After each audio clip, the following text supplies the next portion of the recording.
Welcome to the Wired to Hunt podcast, your guide to the Whitetail Woods. Presented by First Light, creating proven, versatile hunting apparel for the stand, saddle, or blind. First Light. Go farther, stay longer. And now, your host, Mark Kenyon. Welcome to the Wired to Hunt podcast. This week on the show, I'm joined by Kip Adams, the Chief Conservation Officer for the National Deer Association, to discuss the state of whitetails in 2024 and the issues that we deer hunters need to be aware of.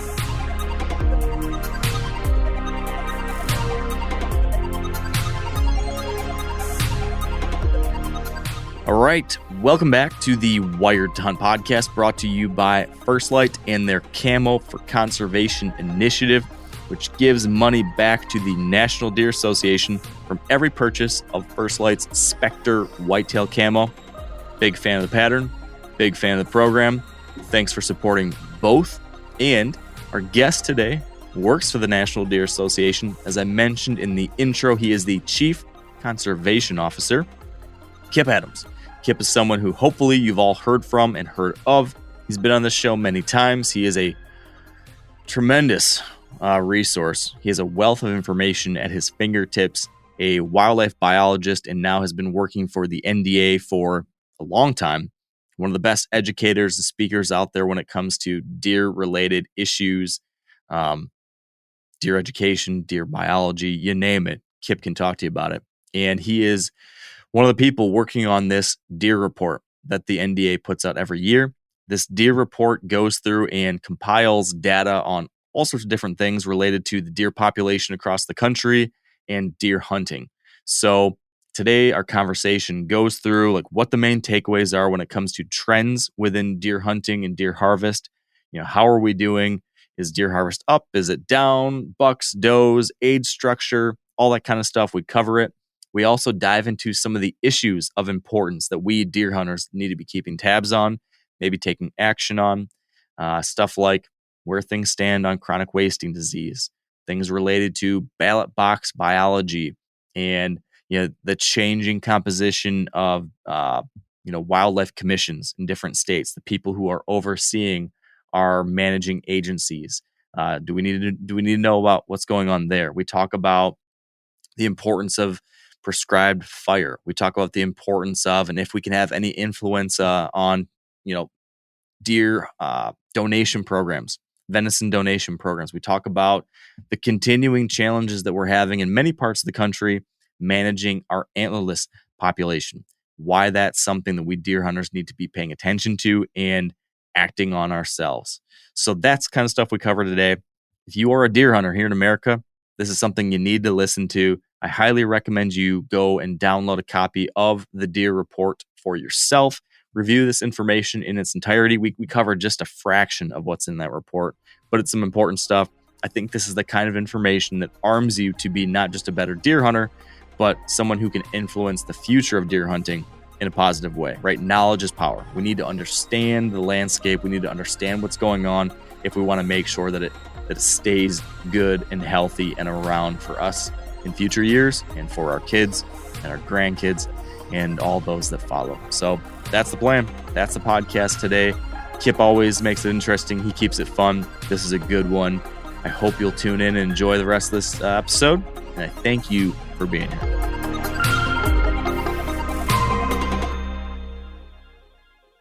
All right. Back with me now on the show for, the 6th, 7th, 8th appearance. It's been a lot now, Kip. I've got Kip Adams here with me on the line. Thank you for joining me, my friend. Absolutely. It's good to see you, Mark. And I always look forward to being with you once our annual deer report comes out. So we have done a bunch of them together.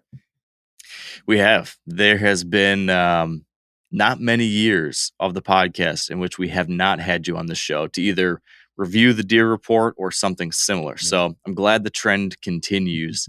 And before we get into the state of whitetails across America, I have to ask, what's the state of whitetails in the Adams family? How was the 24 or the 23 season for you? It was a little slower than many. We've been very lucky. Both my family and my hunting camp We've had several really good deer seasons in a row. So we were due for maybe a little off season, and we had some really late frost this year, late May. We had 3 frosts out of 4 days at the end of May, which zapped all of our acorns. We lost all of our apples. We actually had some oak trees wilt, and we lost mature oak trees. What that means Wow. for us is that we have a bunch of other food sources, but certainly acorns, can make or not make or break. Acorns can have a big impact on deer season. We had no acorns and no other mass, which meant we didn't see as many deer as we normally do. So we had a lot of fun. We put deer in the freezer. We still have a very traditional Pennsylvania deer camp with a bunch of family and friends there. So we had a really good time. But it's the first time since 2011 that we did not kill a buck at our camp.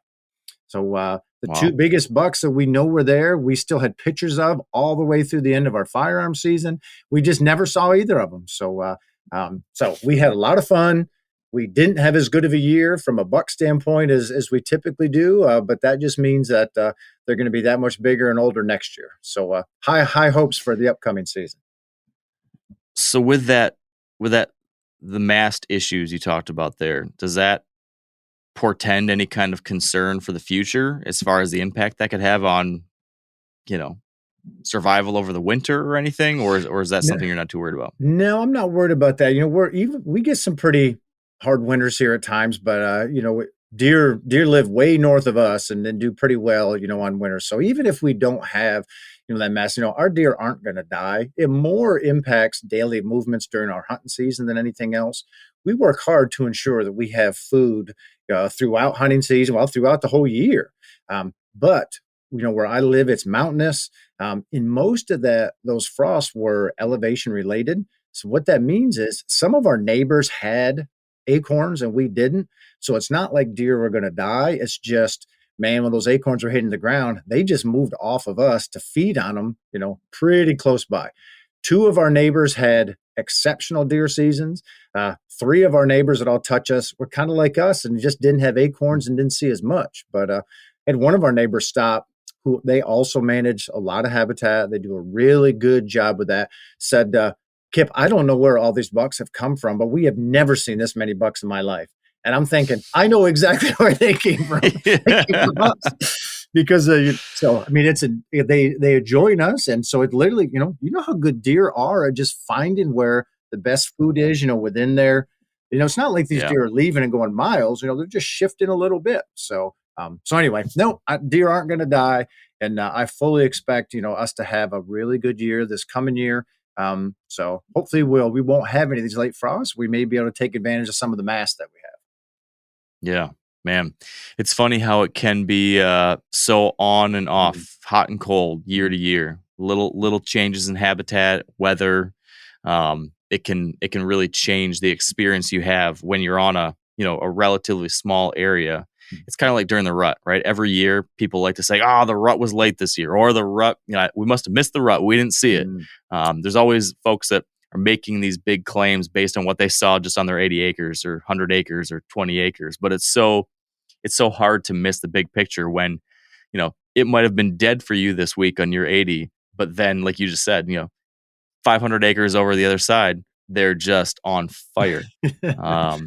It's very hard to see that when your own experience is so different. Yeah.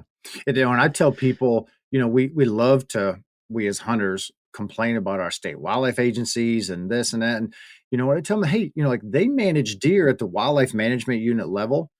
We don't hunt at that level. We hunt at the property level. So, in any given management unit, you'll have areas where there are very few deer, way too many deer, and everything in between. So you are exactly right. We like to think of the exact situation we're having as what all hunters have, and that's just not the case at all. So, managing habitat and managing hunting pressure help us, put the odds in our favor that we will continue to have really good hunting. And, in most cases that works out.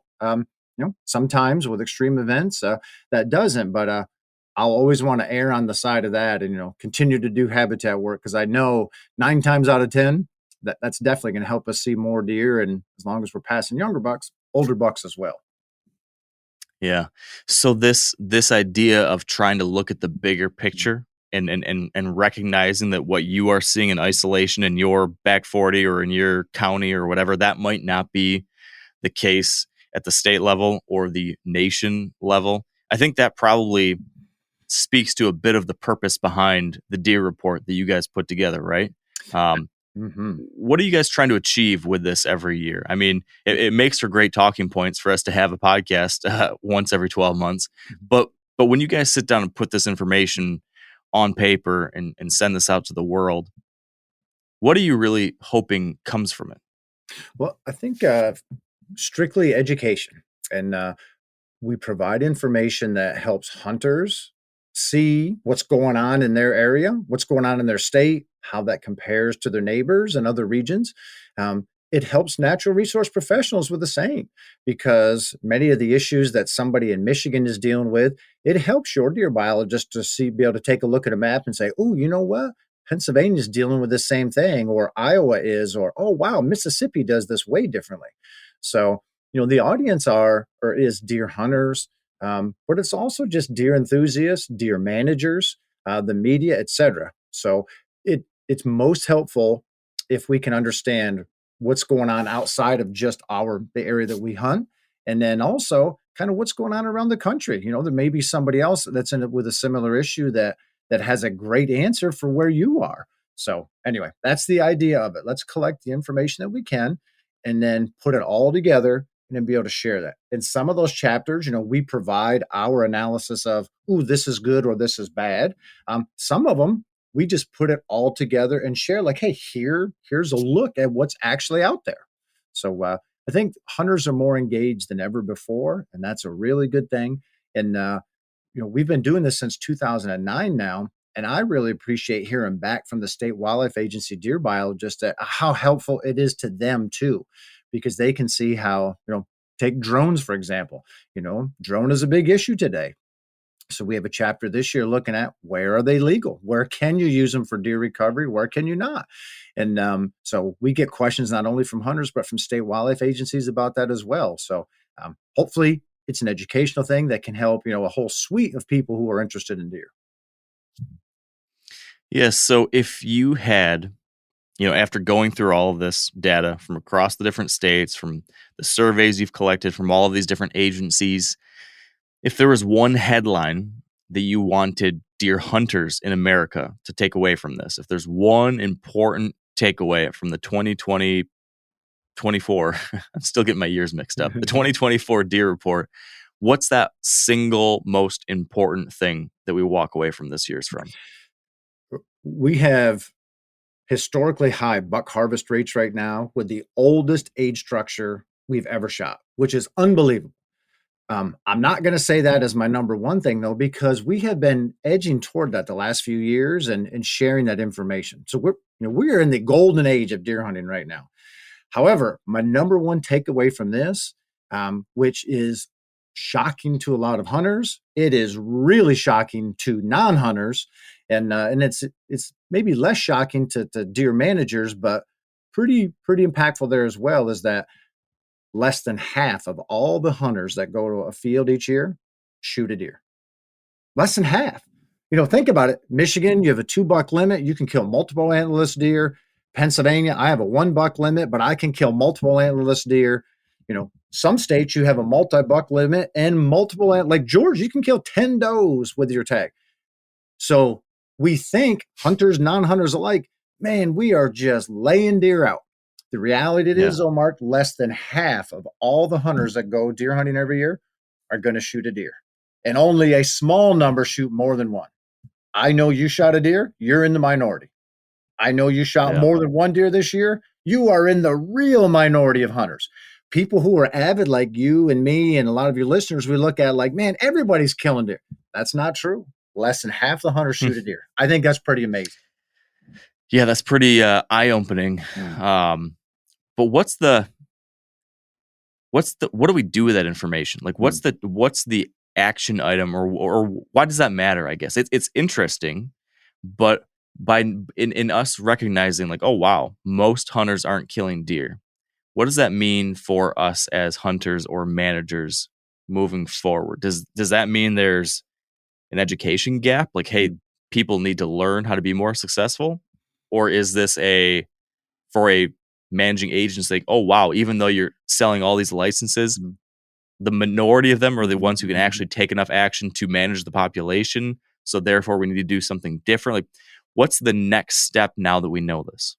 I think there's two parts to that. One is the next step for wildlife agencies is that, this allows them to know how many antlerless tags they need to issue to meet their harvest objectives, or be able to share this information with hunters from a strong educational campaign. Hey, if they want them to shoot more antlerless deer, hey, here's the reality. Here's why we need you to shoot more, because most people aren't shooting any. Or from a disease standpoint, if you're in a disease zone and you want hunters to shoot more, it's important for them to realize, just by saying, hey, here's an extra tag, that doesn't mean it's going to be, a filled tag or there's a deer. It helps them to know what percentage of hunters are actually doing this, so they can then do the best job to meet their target harvest goals. Most states, not all of them, but most states go into the deer season with, an idea of, okay, here's how many deer we want to kill in these different units. So knowing how many hunters are in those units and the success rate of those hunters allows them to do the best job meeting their harvest objective. That keeps them from over harvesting or under harvesting deer herds. So that's very good. From the hunter end, this is important to know, because you know what? I thought we were, like eliminating deer herds, or we're reducing deer herds to the point where I didn't need to take an extra deer, or I didn't need to shoot that doe. But, I can hear my agency asking me to do this. And if the reality is there's only a very small percentage shoot multiple deer, okay, maybe I will, help, manage these resources even more by shooting an antlerless deer or shooting an extra antlerless deer. Maybe I can then donate that to a needy family. So it helps people be better stewards, if they understand, hey, here's exactly what's happening on the playing field. Yeah, that's a great point. So a few thoughts on her questions around herd management, as we're talking about some of the things you mentioned there. Managing the doe herd. You mentioned that our yearling harvest is the lowest it's ever been, and the 3.5 or older harvest is as high as it's ever been. So for, as you mentioned, for several years now, we've been right around that mark. Kind of feels like maybe we've found like an equilibrium, possibly. This has been a mission of the organization you're a part of, formerly the Quality Deer Management Association, for years and years and years, was trying to get a more healthy age structure, a healthier deer herd. When it comes to age structure, nationally, when you average it all out, it seems like we have seen leaps and bounds of growth there and improvement. So the question is, if that is a message that has gotten across and we're seeing strong progress there, especially in the Southeast, but better in most places, it seems like, what's the next major focus area for herd management that we hunters really need to focus in on? We talked about this last year and the year before a little bit, so maybe your answer is going to be the same thing, but I'm curious now here in 2024, when we're looking at, hey, how do we make sure we're managing this herd appropriately? For a long time, it was pass that young buck. What's the next thing? What's the yes and to that? It's in much of the United States, harvesting additional antlerless deer. It is increasing the antlerless harvest to appropriate levels to keep deer herds where we need them to be relative to the, how much habitat there is. In some cases, that means really reducing the deer herd locally. In other cases, it might be just slightly reducing a deer herd. But the fact that for many of the hunting seasons in the past decade, we have shot more antlered bucks than antlerless deer, that's not a good thing. Like, there are some states that, yes, that's a recipe for success. New England comes to mind. States kind of on the fringe of good whitetail habitat. But for most states, that's a recipe for disaster if we're shooting more bucks than we are antlerless deer.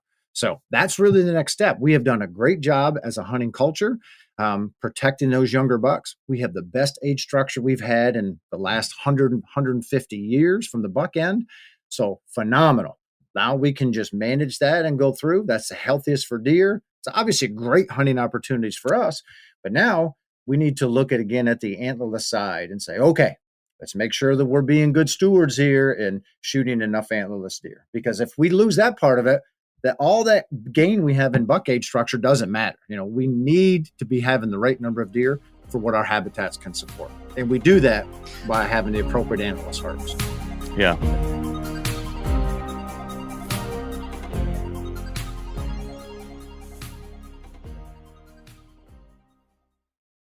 Forgive me for the fact that we talk about this ad nauseum, but can you give us the Cliff Notes rundown again on how balancing that side of the herd helps the health and quality of the deer and of hunting opportunities down the line too? So by more effectively managing our antlerless deer population, so by killing some more does where appropriate, can you just give us the quick rundown on the trickle-down effects on how that helps all these other things that we care about? Sure. From a deer herd, everything starts by having the right number of deer for what the habitat can support. Deer can exist above that line, but they're being nutritionally deprived. And if they're being nutritionally deprived, they're not able to express their body growth potential, their antler growth potential, their fawn production potential. So there's a lot of hunters that hunt in herds that are being nutritionally deprived simply because there's not enough food for numbers of deer. Now, I will be the first to say, I like to see a lot of deer when I go hunting. I get it. There's nothing wrong with that. So hunters don't need to apologize for that or try to get around it. When I'm not seeing many deer, I'm the first to be getting itchy, like, hey, something's not right. However, we want to have a deer herd in balance with how much the habitat can support. We do that by harvesting antlerless deer to bring it down, but also increasing the quality of that habitat so it can support more deer. But when we're in a skewed situation, that's not good for deer because they're not getting enough to eat. And since they can negatively impact that habitat, they degrade the habitat, which means that 5 years from now, it can support even fewer deer, which is not what we want. And it's also negatively impacting numerous other wildlife species. So if you have too many deer, nothing good happens. So let's correct that by shooting antlerless deer. Now we have a habitat that is healthy, can support more deer. It is also good for other wildlife species, which long-term is best for us as hunters. And then once a deer herd is in balance, then they get enough to eat and they get enough high quality food to eat. It would be like if you or me, we may have all the rice cakes we want through the year, but we can eat the heck out of rice cakes, and we're not going to be big and strong. It just doesn't happen. Yeah. So, hey, let's get us enough to eat, but also get us good stuff to eat. That's what we do by managing habitat and making sure that there's not more deer than the habitat can support. Some people think, man, if I shoot that doe, I'm hurting my future hunting.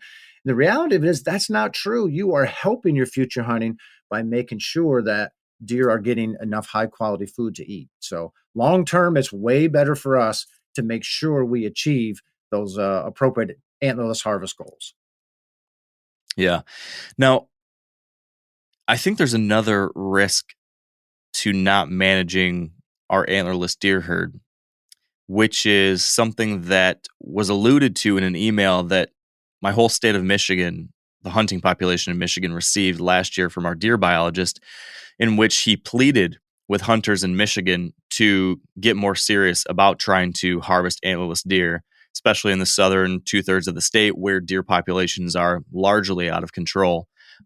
He spoke to the fact that our antlerless harvest continues to decrease. We are killing significantly more bucks than does now. And I can't remember exactly how this is phrased, but there was something in there along the lines of, if we can't right the ship, if we can't start managing our antlerless herd, hunters as a tool for managing the deer population might be deprioritized. We might lose our job to some degree, or we might be threatened to some degree with the opportunity to do that work. By that, I mean there are some places now that are looking at other ways to manage their deer herds outside of just hunters, because hunters haven't been able to put the numbers down to where they need to be. Can you speak to that a little bit? Is that a real risk? Is that something that 10 years down the line, 20 years down the line could have ramifications on our hunting opportunities and our place within this whole management system? Well, I think the answer is yes. Today, because hunters provide a free ecological service to society. We harvest deer, which is great. We help keep deer herds in balance, which is great. And we're not charging society to do that. We buy the hunting licenses and the gear, in effect, pay for our wildlife management programs by pumping that money in. So we are champions of society. We get to have that opportunity, though, because society allows us to. Only about 4% of the U.S. population buys a hunting license. So we like to think, yeah, I'm going to hunt and I'll always get to because it's my God-given right. And I wish that was true, but we don't get to do anything in the United States because 4% of us want to do it. We get to hunt because about 80% of the American public supports hunting. Even though they don't hunt, they support legal, ethical, regulated hunting. So because that part of society allows us to hunt, we should do the best job we can, being the best stewards possible and managing those herds. So as hunters, when we choose to not shoot enough deer to keep deer herds where they need to be, and deer-human conflicts continue to rise, crop damage, forestry damage, deer vehicle accidents, etc., society will find another way to solve that problem. And as hunters, we don't want them to find somebody else because, we want to continue to hunt. This doesn't mean that we're not going to be able to continue hunting in the future. I'm not saying that because I believe we will. But right now, we are by far the primary way that all whitetail herds are managed. And I want to keep it that way. So if we don't solve the problem, society will find somebody else that helps hunters solve that problem or manage that deer herd. And that may be good for hunting, but there's a really good chance that hunters won't like that.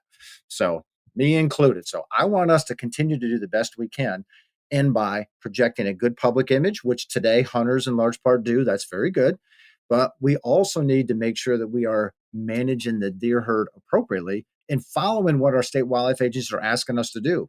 The non-hunting public doesn't want to hear the agency say, we need you to shoot more deer, and then hunters not do it. So I think what you asked about is a very legitimate question. I'm not a fear mongerer by any means, and I'm an optimist by nature. So I'm looking at just what I know from the last 30 years of managing deer and hunting deer.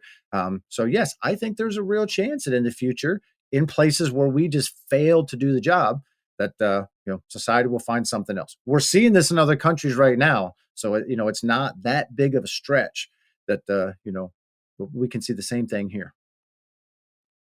Yeah, I think we need to get ahead of that, right? We need to stay on the front end of that and keep those conversations from having to bubble up, which I think leads to a need for folks for that 2% or whatever, the number of people who kill multiple deer. So what that original data set points to is that the proportion of the hunting population that is actually currently making a dent in the deer population enough to manage it, we're talking a very small group of the hunting population. So if there's 10 million deer hunters in America, what was the percentage that kills multiple deer? 17%? Is that 17. right? Yeah, less than 1 in 5. So 17, yeah. So we've got a real small sliver of the hunters who kill more than one deer. So those are the people who currently right now are having some kind of influence. That within that group, for good reason, there is, for many hunters, a pretty darn close 1-to-1 correlation between kill deer, eat deer, right? Or close to it. Or kill deer, give deer to a friend. Or kill deer, share with family at the potluck. But what we're seeing is that there are more deer that need to be killed than I can personally eat myself, right? And so that is where I think we need to have these conversations about, okay, how do we make sense of that and come and make that kind of math add up for us? Hey, if I'm going to kill more deer, how do I feel okay about doing that in a way that I don't feel like I'm wasting this meat or inappropriately taking from the landscape? And then making it possible for that meat to go to good causes, like these different Hunters Feeding the Hungry programs, making it easier to share meat, to donate meat. It seems like that's something that needs to continue to grow, because it's actually getting harder to donate meat here in Southern Michigan. My local meat processors aren't taking it anymore. I think in states with CWD issues, that's becoming more challenging.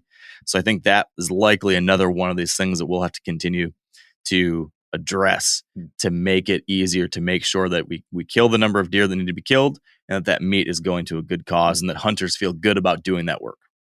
That's right. And I think that is the single largest issue that we need to solve, is that venison donation opportunity. As you said, some states have it, make it very easy. Some states, not at all. And in most states, there's still a hunter has to pay for part of that. And, like, you know what? If I can donate a deer and help somebody, if I have to pay a little bit, okay, I am into this. You are into this. We may do that. But for the average hunter who it might have been difficult to even get a hold of that antlerless tag or to pay for it, and then to pay an extra 25, 50 or whatever to have it donated. That's a real barrier. So I firmly believe that we have to make it as easy as possible, free to hunters. If you want to donate this deer, it doesn't cost you a penny. Okay, you have to get it to the processor, so you're going to pay some in gas or diesel, but it's not costing a penny.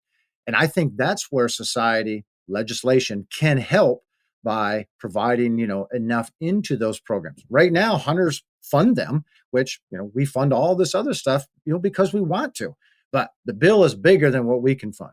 So I think we have to solve that to provide that avenue for those deer. That would be great. The second part is we have to have much stronger public education campaigns from our state wildlife agencies, encouraging deer hunters to shoot those extra antlerless deer, but they have to explain why and how that will benefit them. Some states have been really successful with strong campaigns. Most just haven't got in enough, for those to be successful. But there are examples of where states have done that and have moved the needle. To your first point of that statement, that being there likely needs to be some larger mechanism to help pay for this, to fund these kinds of programs.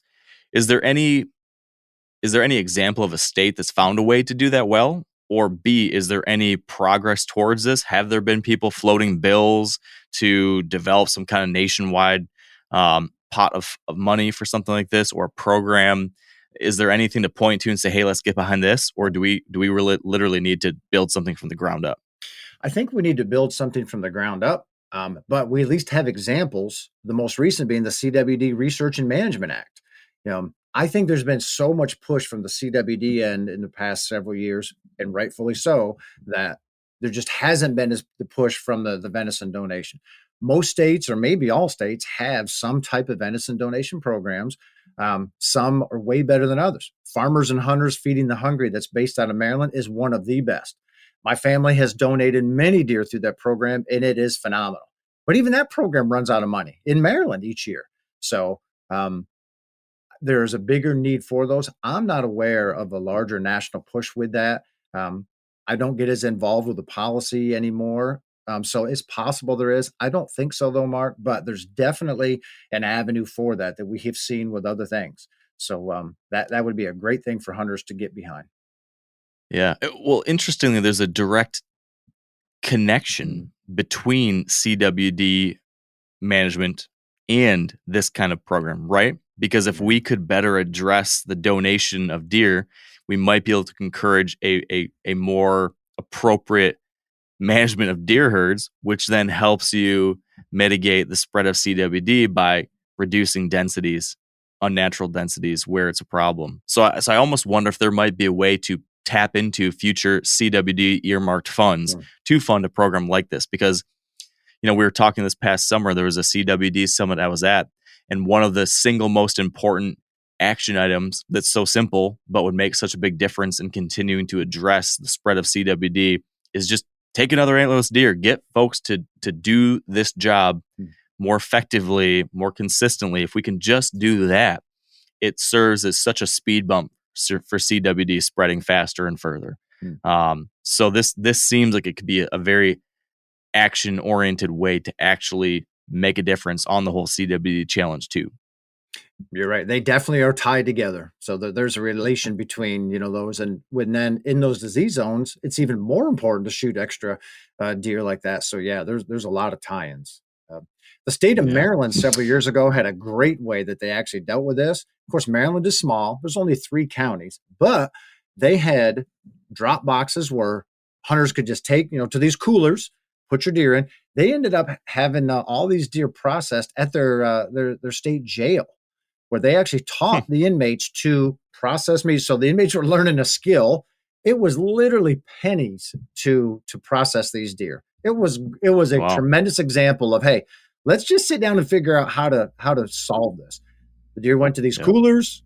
Agency staff picked them up. They took them to the jail. The inmates actually processed all of this. It all went out to the food banks. It was a tremendous example of, you know what, when we sit down and work together, we can make things happen. So that was pretty cool how they tackled that.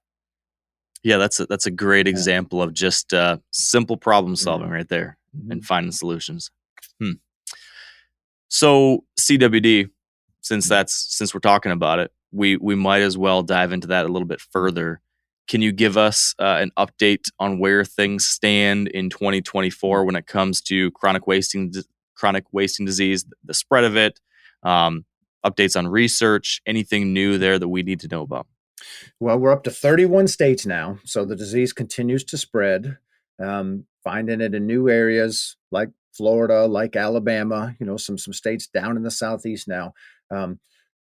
Fortunately, hunters understand more about the disease than ever before. So we're not seeing it as much as these scare tactics and, oh, I'm going to quit hunting because this unknown.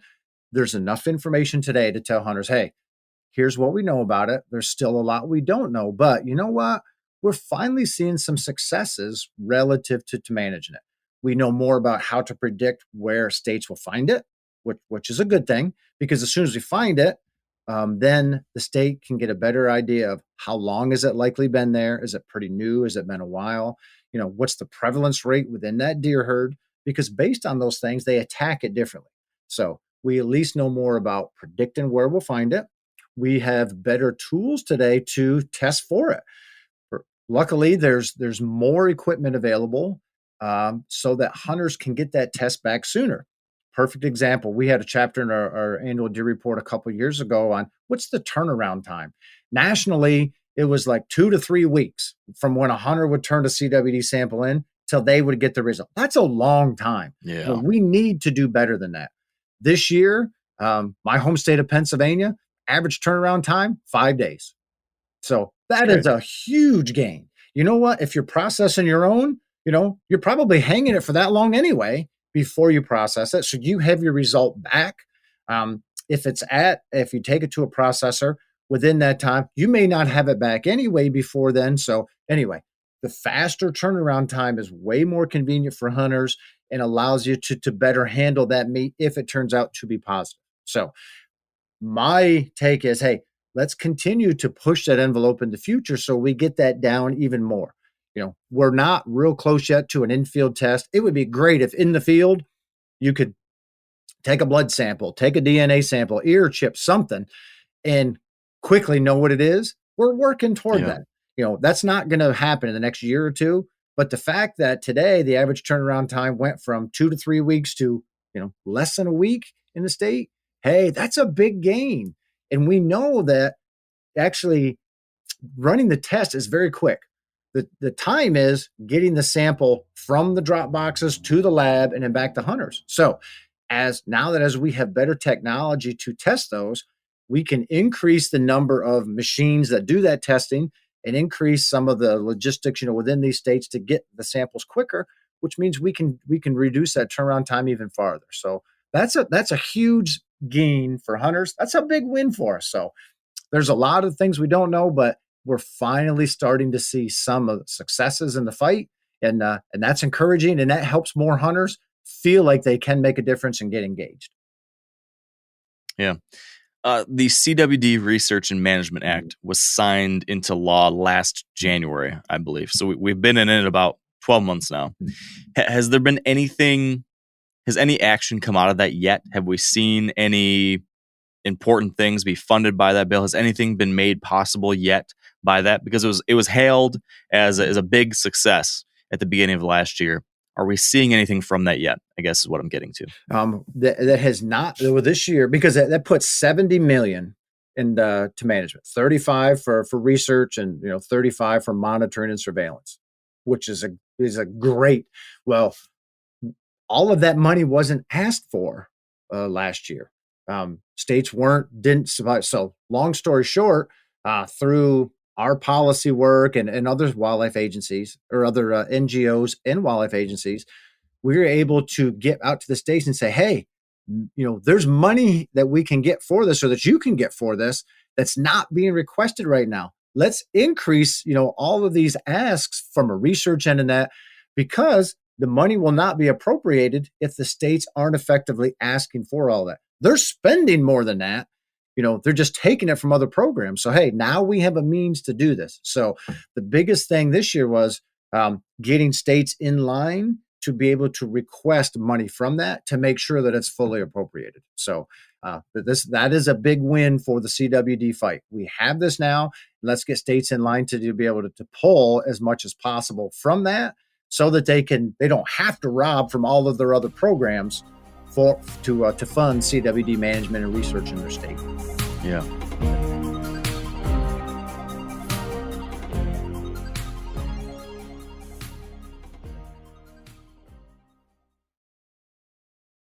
So what about on the hunter side of things? So where we stand today, I don't think things have changed, but I'm curious if there's anything else new that we have discovered over the last year that changes at all the best practices. So what are the best practices, Kip, for a deer hunter today in 2024 if you want to be a good steward when it comes to doing the right thing when it comes to CWD as a deer hunter? What does that entail now, given any new information we have or not any new information? The best thing for a deer hunter, and I firmly believe that every one of us can engage in this fight and help. One, know if the disease is in the zone you're hunting or not, whether that's at home or you're traveling. And it's super simple to do that. We work with OnX. They have a CWD layer on the app. So regardless of where you are in the United States, you can look and see, am I in a disease zone or not? It's a free layer on there. There's no reason to not know if you're in the zone or not. And if you are, there's additional information that we reference back to all the state wildlife agencies that show, hey, where are drop box locations? Do I need to provide a sample or not? And if so, where can I go do it? Are there, all of that stuff is right there. So it's super easy for hunters. So know if you're in the zone or not. And if you are, don't move the high risk parts of an animal out of that zone if you shoot one. The high risk parts are, eyes, brain, spleen, backbone. Because one of the things that's bad about the disease is if I come and hunt with you and we're in a disease zone in Michigan, we both shoot a deer and we'd take them home. If I bring those high risk parts home and discard them on the landscape, I literally could be moving that disease to my area. And then other deer that come in contact with those remains or the soil around those remains or the plants growing on the soil around those remains, they can then contract the disease. So that is a way that's very easy to move the disease, but it's something that hunters very easily can fight. Don't move those high risk parts. That more than anything else will help us. And you see people, with deer in their trucks and their trailers are hauling them across state lines. And you're seeing states get really serious about it. Kentucky and South Carolina both busted hunters big time fines for bringing deer into their states. So it's not okay for a hunter to say, well, I didn't know the rules. Well, you know what? If you're a hunter, hey, let's be responsible. Let's know the rules. And so if you're hunting in a zone, don't move those high risk parts. Every hunter can do that, Mark, and that is the single best thing we can do to help limit the spread of the disease. Yeah, pretty simple, but impactful. So, like you said, no excuse not to know about that and to do the right thing. And not tell our buddies, tell your buddies, don't let them. I was in elk camp in Colorado a few years ago. A guy there who happened to be in camp with us shot an elk, was going to take the head home to another state. And I said, you are not leaving this camp with that head, boil it. And there was an opportunity. We could boil it, get the brain out, get the eyes out, whatever. And he said, I'll have my taxidermist at home do it. And I said, you're going to do it here. Like, I will not let you leave here. Like, I didn't know that guy before we got there, but I'm saying, like, this is a big deal. He ended up leaving a day early. I was out hunting. I got back to camp that night and he was gone. I was furious. And all the other guys at camp said, we told him, like, Kip is not going to be happy. So the guy broke the rules, which is wrong, But I was more upset about, you know what? You are risking all those deer, back in your home state where you're going, because you're going to take it back there and dump it. So, so Yeah. not only can we not move them, but we need to make sure our hunting buddies know, hey, this is important. Don't you move them either. So, Yeah. Yeah, that's a really good point. And uh, peer pressure is a whole lot more effective than a state agency telling you what to do, right? that's right. Putting the pressure in a positive way with your buddies, making sure they know the right thing to do, and give them a little incentive to do so is probably going to help get the right thing done more so than a pamphlet from the DNR. So yeah, we got to do that. We got to be those people. So speaking of pieces of paper, one of the issues you highlighted, which I found interesting in the report this year, was fire. You guys made a point to dive into whether or not states have prescribed fire councils, whether they have prescribed fire assistance available in different states. And I'm curious, why was this something that you guys wanted to shine a light on and talk about and make sure folks were aware of? Why is fire and prescribed fire of importance to the deer hunting world these days? Prescribed fire is a tremendous habitat enhancement tool for wildlife, for deer, but for a whole host of other wildlife species. At the National Deer Association, we're big fans of using prescribed fire where folks are able. And we wanted to get a national snapshot on just how much of this is being used, and where is it being used? Because in areas where it's not, hey, maybe there's an opportunity for us to help folks in those areas have the ability to use more fire. Um, I'm a member of the Pennsylvania Prescribed Fire Council. So my part on that is we do a lot of burning in Pennsylvania now on public land. I want to see more of that happen on private land.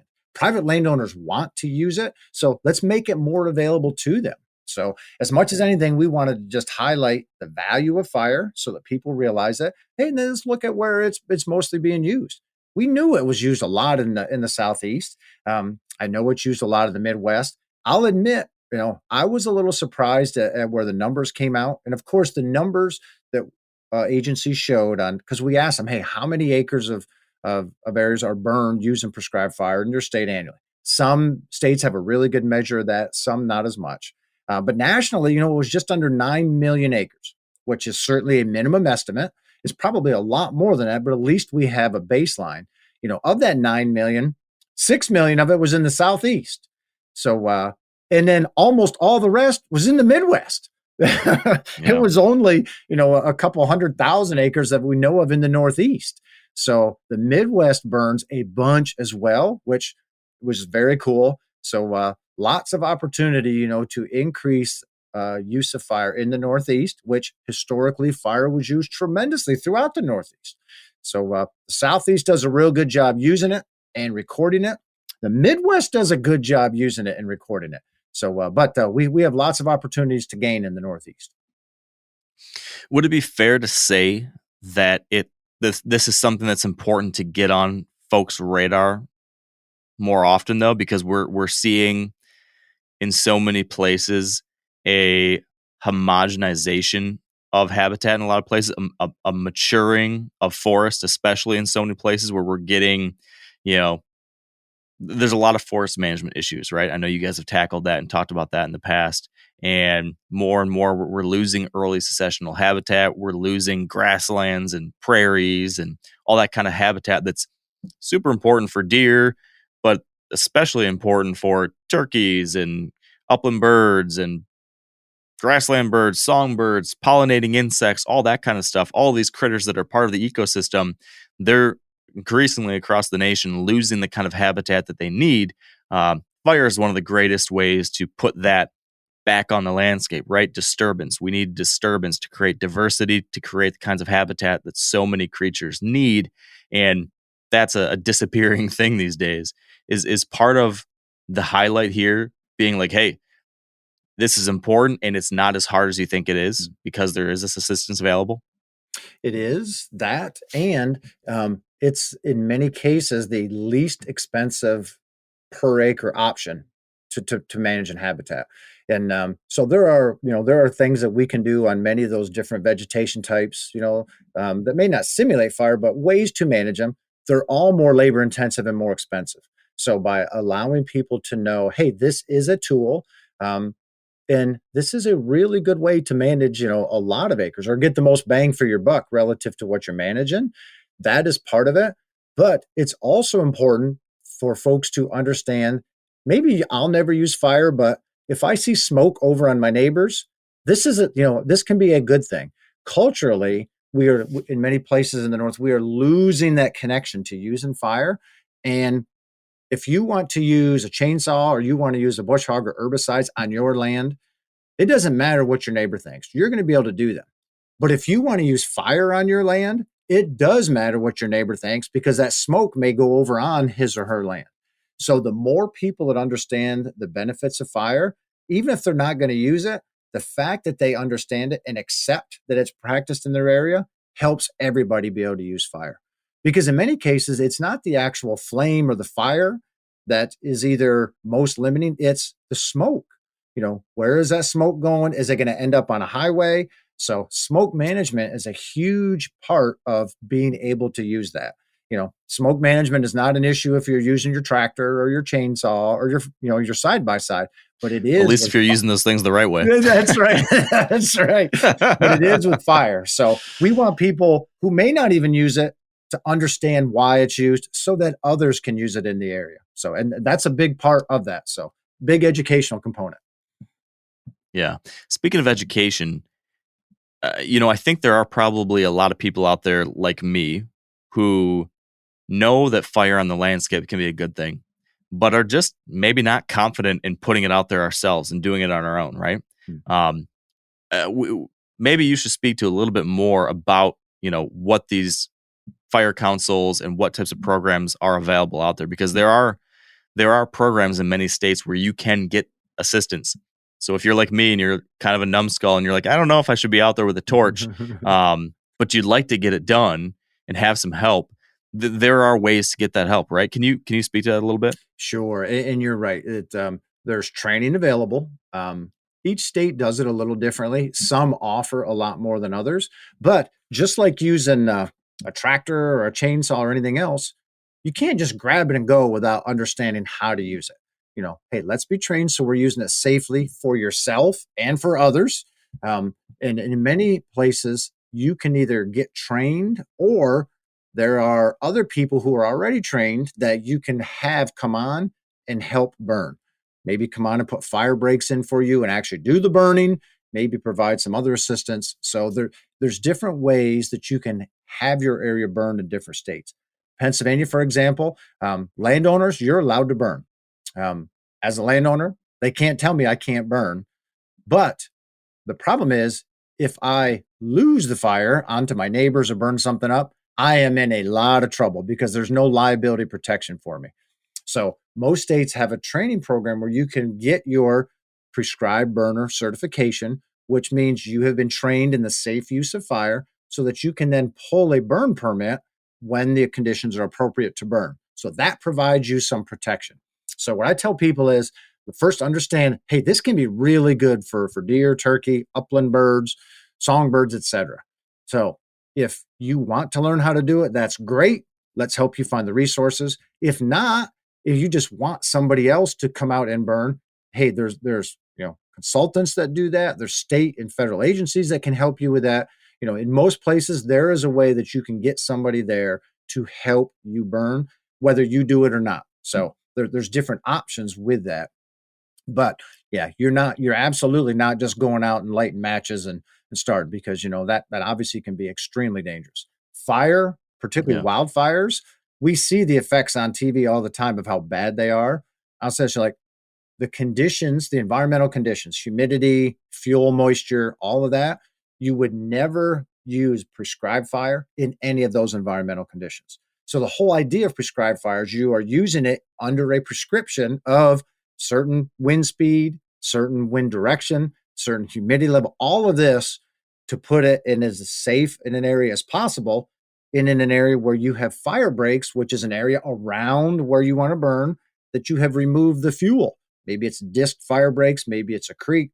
There's different things, but it's the very prescribed use of fire under very specific environmental conditions that allow that to be safe the vast majority of the time. Those are the type of things you get trained to do so that you use it appropriately. Yeah. And is it for the states that have a prescribed fire council, is that the entity to reach out to first if you're looking for some kind of assistance, or where would you recommend somebody go to figure out what kind of help's available? The Prescribed Fire Council is a perfect place to start with. You can also go to your state's state wildlife agency or state forestry agency. For example, in Pennsylvania, the Bureau of Forestry oversees all the fire permits and that. But a Prescribed Fire Council would be able to direct you there immediately if it was someplace other than them. Our report has all the states that have those councils. So if you see that, it's very easy to then search online and find them. But you can always go to your state wildlife agency as well. They would be able to guide you to the appropriate agency. Okay. All right. I want to take another hard pivot to another topic that you guys focus on in the report, and that I think has been showing up in the news and on our radar more and more often here, especially this past 12 months or so. And that is the impact of the changing composition of fish and game commissions across the nation. So the folks who are helping manage wildlife policy and management in the states, how those people are getting those jobs, what that's doing, how that's changing. And then I think a kind of a cousin of this would be ballot box biology, which is where we are seeing wildlife management decisions being made into ballot initiatives in which the general public is then voting on them. And both of these things I think are married together, or they're adjacent. And I think they represent some real risk when it comes to wildlife management and hunting in America. Can you give me your perspective on A, why did you want to focus on this in the report? And B, what do we need to understand? What do we need to be watching for in the future to make sure this is something that's a positive and not a negative? Yep, sure. And let me say one more thing about fire first. I should have mentioned earlier, I'm coming to your state this summer to get to use some of that. And at a place near and dear to your heart, we actually have a learn and burn that we're going to do on the back 40 this summer. We did one on my place in Pennsylvania 2 years ago. We did one on a different place in Pennsylvania this past year, a learn and burn where people can come in, get some instruction, and actually be on a fire and watch what happens. So this is part of the educational part. Hey, let's show people you don't need to be afraid of this. This is, the ways that we do it. And we picked Michigan and the back 40 specifically to do some of that. So I look forward to being there this summer. So that'll be awesome. That'll be awesome. All right. So as far as the Fish and Game Council, how they're made up, we are heavily involved in wildlife policy because we want to make sure that we are fighting as hard as possible for deer hunters' rights. And there are more stakeholders today involved with policy than ever before. Many of them don't have hunters' best interest in mind. So we are involved in that arena a lot. Most deer hunters aren't even aware of the National Deer Association, of the fact that we do this, but we fight for all deer hunters' rights.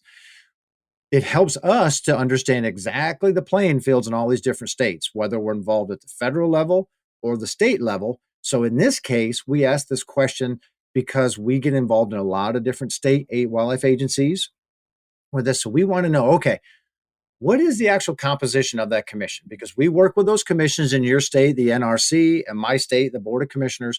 So it helps to know, okay, who are those people sitting there?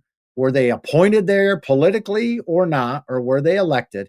Because as a journalist, as a writer, more than anybody else, you have to know your audience. You have to understand your audience, whether you're writing, speaking, or whatever, to be most impactful. Same thing in policy. So we did this so that we have a better understanding of who are those Board of Commissioners and those commissions. Are those people there, Are they made up of just elected officials that don't really care, or do they have a natural resource interest? So anyway, that's where that came from, to help us better understand what the audience is as we work, but then also to help deer hunters in any given state understand who is sitting there representing them.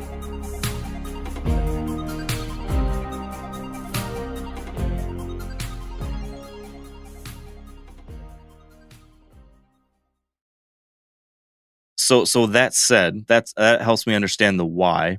Can you give me maybe your own perspective, your personal take, or if you think the National Deer Association has a larger angle on this?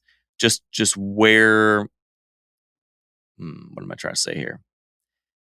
What do we need to be thinking about, or how do we need to address the possible risk of new stakeholders on these commissions with anti-hunting agendas influencing the management of wildlife in our states? Do we have any ability to address that, mitigate that, change that? This is something that seems to be coming up more and more often, and seems like something we probably need to be not just aware of, but also armed to address. Yeah, I'm a fan of having a broad range of of those commissions from a stakeholder standpoint. Some get very nervous if every one of them there isn't an avid hunter. I think that there's enough influence just legislatively in any state that even if you have a stacked commission or all hunters, you're naive to think there's still not political influence impacting what happens. So I think it's good for us to have a wider range of people there, because deer impact a lot of people. And the wider the range of stakeholders we have sitting at the table, I firmly believe the better job we can do managing those resources. However, I get real nervous, when those people are put on there, whether it's an anti-hunter or, an avid hunter, when they are just politically selected. Boom, you're sitting there and suddenly you have a lot of influence over what that state wildlife agency does. Love them or hate them, state wildlife agencies are full of professionals who have dedicated their life to wildlife management. I think it's good that you have a board of people that kind of oversee what they do, but some of those boards are phenomenal in that they're taking direction from the agency, not just the biologists, the marketers, the R3 people, all of that, and putting all that together. Where we run into real problems is where we have hand-selected politically people sitting there with a very different agenda that suddenly have a huge opportunity to influence what all of those professionals have done, and just unilaterally be like, okay, we have all of this work. Nope, I'm picking over here. That's where I think we have the greatest risk. And we've seen examples of that increasingly over the past 5 to 10 years. So I have real problems with that. And it not only impacts what goes on with that state, it impacts, this year, but it impacts in the future, because we see burnout from state wildlife agencies that, hey, our folks are professionals. We're doing the studies. We're analyzing the data. We're providing all this. Now I'm picking here. Well, do this again. No, I'm more. And suddenly you get people like, you know what? It doesn't matter that I pour my blood, sweat, and tears into this if it never matters. So I think there's a real risk in, not just the decision today, but, the decisions of, the people to go into the wildlife profession and work for those agencies 5, 10, 20 years down the road. I'll say this, when I came out of school, or when I was in school, all I wanted to do was be a state wildlife agency deer biologist. I became that, and within 6 years of state wildlife agency work, realized this is not at all what I thought this was going to be. Like, they didn't talk about all the political influence and all that. And I think you have to have some of that, but it was way more than I was led to believe. And it's only gotten worse in the last 20 years. So you were starting to see the best students coming out of wildlife programs today with zero interest going into state wildlife management. And I think that's a problem. And it's influenced by political selection of some of these commissioners. Okay, so what's the solution to that? What can we do, if anything, if we have a commission like that has political appointees that seem to arbitrarily, unilaterally taking actions that do not align with the best science or recommendations from the agency? Do we have any influence to change that? We do. In some places, yes, and some no. And the reason is It's not only political appointees on these commissions. Some of it is the executive director of the state wildlife agencies. And he or she can directly influence what the staff does. There are some good examples of where that person is not politically appointed. So I think there's a better opportunity to use the good science that agency does. Because if you're not politically appointed, there's less reason for you to have those political ties, to make sure that, oh yeah, I get to keep my job next year, the year after. So I don't work in the political arena, certainly not nearly as much as our director of policy does, but I have been in it enough to see, boy, there can be some serious problems. I'm not naive, Mark, and to think that, hey, there's a magical solution to all of this, but I have seen enough problems with some of that to make me realize that hunters, we need to be very aware of this and we need to be engaged. It doesn't do us any good to just not pay attention or put our head in the sand. I think that's when it's the worst for hunters. So understanding what's going on always helps. And, when there's an opportunity to make our voice heard, and we do this, all the conservation organizations, through their political or through their policy work, have an opportunity to let their members know, hey, this is a bad deal for you. Like if you want to share your opinion, here's how you do it. We just need more hunters to take advantage of that today than before, because, that political swing works both ways. It's not just a one-way street. If they're hearing from a lot of sportsmen and women, that they're upset about something, well, that gets noticed at higher levels as well. Yeah. So the kissing cousin of this kind of thing is the ballot box initiatives and wildlife management decisions being placed on ballot initiatives that the general public votes on. We've seen this most commonly, it seems, with predator-related issues. But regardless of what you think about predator management, I want to speak to the larger issue here of these types of wildlife management decisions being taken out of the hands of the managing agencies, out of the hands of the folks working on the ground that have the science, and instead putting the decision on you, me, any random person out there deciding whether or not we should reintroduce a species or outlaw a type of hunting or a practice. All of these things now are showing up on ballots. And it seems to be some Western states here most recently. But can you speak to that risk of that kind of thing expanding? And is there anything that we can do as hunters and anglers to mitigate that risk, or are we just kind of at the whims now of where things are going? I am not a fan of ballot box, wildlife management stuff at all, as I'm sure you guessed. And mostly because wildlife never wins with that. A lot of Western states recently have gone those lines. We see that a lot of the Northeast, though, too. Maine has been through that numerous times over the past 2 decades, relative to trapping and bear hunting and some other things. So, and the reason I say that wildlife doesn't win is because wildlife management is very complex. You can't share enough information for those ballot boxes for the average hunter, the average citizen to make an informed decision. But what it's very easy to do, because wildlife is so cool, is to show a cuddly picture of something and then use that emotion to greatly influence which way you want them to swing. We see this with predators, with a baby mountain lion. It doesn't have to be predators, though. I can show you a cute picture of a fawn who's a prey item and swing people that way. I can show you a cute picture of a possum, mother opossum, holding, babies and swing it. So we have the opportunity for emotion to override everything else when we get into these wildlife ballot box initiatives. And that's why I say wildlife loses, because we end up with emotion driving the situation. And then once that's done, you're left with the public and the state wildlife agency to pick up the pieces. It'd be like we have a ballot box initiative. Do you want your local bank to give you everybody, an extra $100 today? Ballot box. Well, heck yeah, everybody vote yes. And afterwards, they go to the bankers and say, okay, this is what the public voted. Now you figure out how to make this work. You can't do that. But it's the same analogy when they take this to the wildlife agency. Okay, now you figure it out. Well, geez, we were arguing against this all along because this won't work. Regardless, take the wolf thing in Colorado. I don't care if you love wolves or don't love wolves. The ballot box is not the way to make that happen, because it's never going to be successful that way, regardless of which side of the issue you're on. So, I'm not a fan of them. Yeah. So the next question is, again, kind of the same thing I said with the commissions.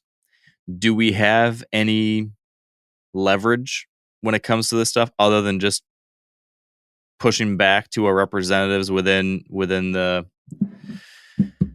government, stating the case like, hey, we don't like these things? Well, I think that we certainly can and should let our state representatives know, hey, this is how I feel about this. You're representing me.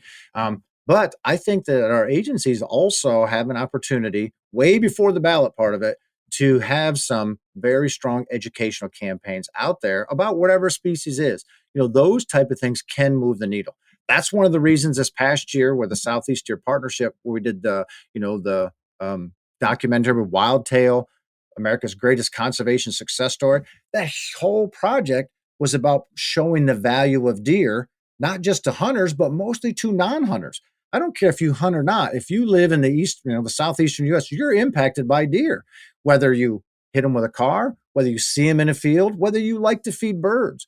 Deer are impacting those birds, and deer hunters are funding that. So let's show the value of deer to people. We want hunters to be able to speak more intelligently about them, but the non-hunting public, we want them to know more. I think it's those type of efforts about these other species as well in advance of those ballot boxes, whether it's wolves in Colorado or bears in Washington or whatever. I think those are the type of things where our agencies, in this case, it was a conglomeration of agencies, but state wildlife agencies as well can do more from a educational campaign and not just a one-time thing. It has to be long-term that, can help influence public sentiment around what these issues are. Because once it gets to the ballot box, then emotion ends up taking over too much because the timeline is small. We have to play the long game with making folks understand, why something is good for a wildlife species or not. Yeah. It's no easy fix here, no easy answer. That's for certain.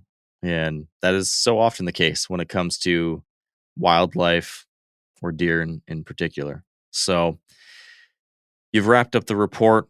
It's been out there in the world for a little while now. When you close your eyes to go to sleep at night, with this information now in hand, or anything else that's going on in the world of whitetails, Kip, what is one trend or one issue at hand that is keeping you up at night? And what is one thing that gives you hope for the future? One thing that keeps me up at night is we go through so many revisions of this. I think, man, I hope we found all the errors. There are literally, millions of numbers in here from 48 different state wildlife agencies. And we go through a very rigorous process among our staff. We'll review, look, count number. Then it all goes back to the state wildlife agencies to review again. And they make revisions like, oh, this wasn't. So we do such an effort to minimize errors. But I know I'm sure there are still some in there. So it bothers me, that we have errors. So that definitely keeps me up. But as far as an actual trend, CWD is there, if not the top, right near the top. Just because it's such a big issue that we can't solve in 1 year. We certainly look at it as one of the biggest things affecting the future, as do the vast majority of wildlife professionals. There's certainly some folks out there that say this is not a big deal or whatever, but the vast majority, and I'm talking, above 90% of all wildlife professionals see this as one of the biggest issues impacting the future of deer and deer hunting. So that one definitely keeps me up thinking and wondering. For my part, I'm not a scientist that studies the epidemiology or that. For my part, I think it was okay. Like, what can I do to help share some more information with hunters? And what can we as an organization do, to help hunters have a bigger piece of this to help solve this? So that's where I am on that. But the CWD, Mark, even though I'm an optimist and we will solve this, I have no doubt, that one definitely keeps me up. Yeah. And then what gives you hope? What's got you excited or feeling good about the future? To take a look at where we are today, deer hunting, think about when your wildlife career started or my wildlife career started. The makeup of the deer herd was so different. very skewed toward young bucks, very skewed toward bucks, and very skewed toward antlerless deer and not enough bucks. Today, that is very different. We said earlier, we have the best age structure on the buck side that we've had in at least the last 100 to 150 years. Yeah, we have some regulations from the state wildlife agencies that help that, but it has been an entire change in the hunting culture to get there. I know it is 180 degrees for me from where I started hunting, in the early 80s in Pennsylvania. I know it's very different for you in Michigan as well. Think about where we were to where we are today there. That is a huge gain, like tremendous gain. Yeah. That gives me good hope that whether it's CWD or anything else, hey, hunters helped fix this. Hunters have helped fix almost everything that impacts deer, for the last several hundred years. So that gives me hope that, what? We're going to be part of the solution again. We work closer with our state wildlife agencies than ever before. We're more educated than ever before. There's more resources like your podcast than ever before to share good information and teach. So, thing that I'm very hopeful about is, what? I have seen tremendous gains for the good of deer hunting and deer management, and hunters were part of that. We'll be part of it again.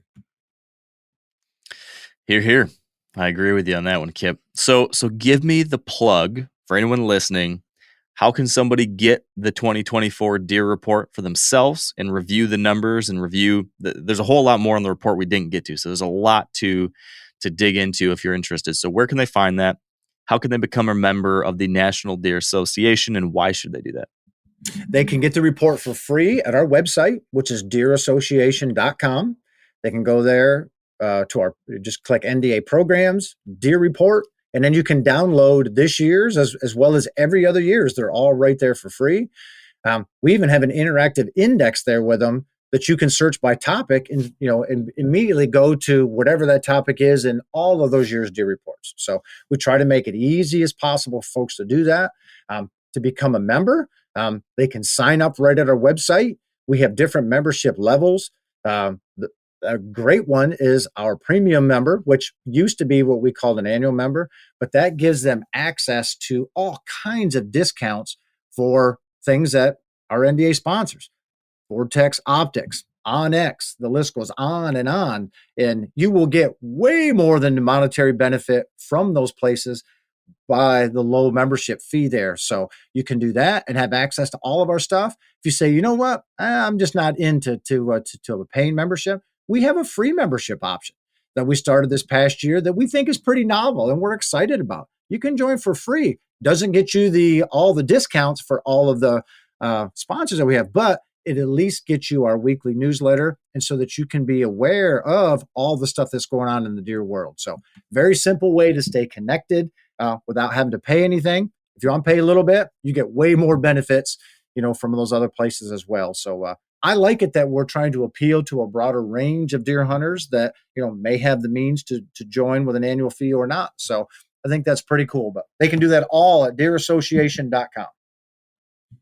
Perfect. Well, I would certainly encourage anyone listening to do that and to sign up for that premium membership. If nothing else, you can look at that as a donation to a really important organization that has done tremendous things for our deer hunting opportunities over the years. And I'm a big fan and appreciative of the work you guys have done. So that appreciation extends to you specifically too, Kip. Thank you as always for this conversation and for everything over the years.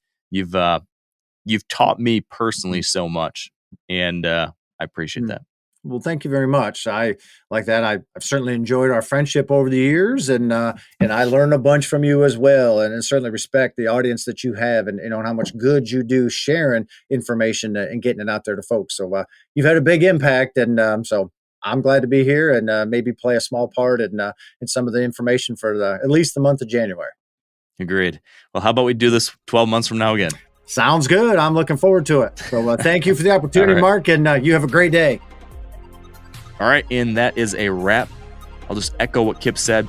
Head on over to deerassociation.com, get a copy of the report, become a member, follow along. They provide all sorts of great educational resources, as well as policy updates, action emails, different things that you can do to take action and help the future of deer hunting in your state, across the country, whether it be sending an email, making a phone call, showing up for a volunteer event. The NDA is coordinating a lot of this stuff, and it's great to be involved in that. So thanks for tuning in. Thanks for being a part of this. And until next time, thank you, and stay wired to hunt.